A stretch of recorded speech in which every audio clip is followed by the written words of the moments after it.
کہ جنت میں جانے کے بعد جو دل کی کیفیت ہوگی.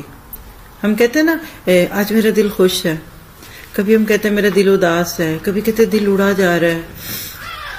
اس طرح کی جو کیفیات ہوتی ہے نا، آپ محسوس کر کے دیکھیے تو اس میں جو کیفیت قرآن کی محفل میں ہوتی ہے، ذکر کی مجلسوں میں ہوتی ہے نا، وہ جنت میں ہوگی.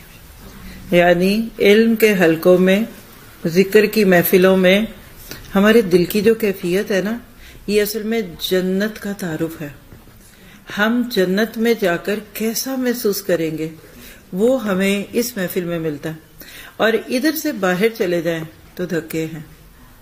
ہم اپنی زندگیوں میں بہت سارے تجربات کرتے ہیں اور اللہ نے ہماری بہت ساری جائز ضرورتیں بھی رکھی ہیں، لیکن جو ایکسپیرینس علم کی خاطر، عبادت کی نہیں، عبادت میں بھی رنگ تبھی ڈلتا ہے جب آپ علم کی لذت اور اس کی چاشنی کو چکھ چکے ہوتے ہیں.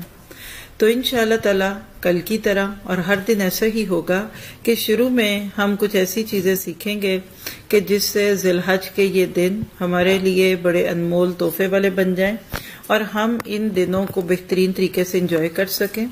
اور پھر اس کے بعد ہم آج انشاءاللہ تعالی سورۃ تکاثر شروع کرنے سے پہلے ہر وہ چیز سیکھیں گے. کوشش کروں گی کہ آپ کو بتا دوں جو آپ کے لیے صرف ون ٹائم لسننگ نہیں بلکہ ہمیشہ کے لیے قرآن کو ایبزارب کرنے کا ذریعہ بن جائے. ٹھیک ہے، چلیے اب آپ کافی حد تک سیٹل ہیں. اندر خاموشی ہے آپ کے؟ کبھی کبھی ہم باہر سے خاموش ہوتے ہیں، جیسے اس وقت آپ خاموش ہیں، لیکن اندر سوال ہے، جواب ہے، کدھر گیا، گاڑی ٹھیک لگی، یہ ہوا وہ ہوا.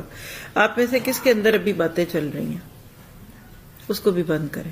سیل فون بند کر کے نہ صرف یہ کہ وائبریشن بھی نہیں، آواز بھی نہیں، بالکل اس کو بند کر دیں اور بند کر کے آپ اس کو بیگ میں رکھ لیجئے. اس وقت امیجن کیجئے کہ صرف دنیا میں آپ اکیلی ہیں.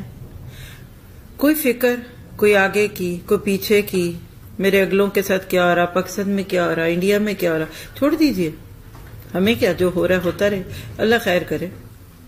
یہ جو دن میں 5 دفعہ ہمیں نماز کے لیے بٹھایا جاتا ہے نا، اصل میں وہ اسی چیز کی ٹریننگ ہوتی ہے کہ اللہ حکم، اے اللہ میں تیرے در پہ کھڑی ہوں، میں آ گئی ہوں اور تو مجھے اب بس ان ساری چیزوں سے بے نیاز کر دے. ٹھیک ہے.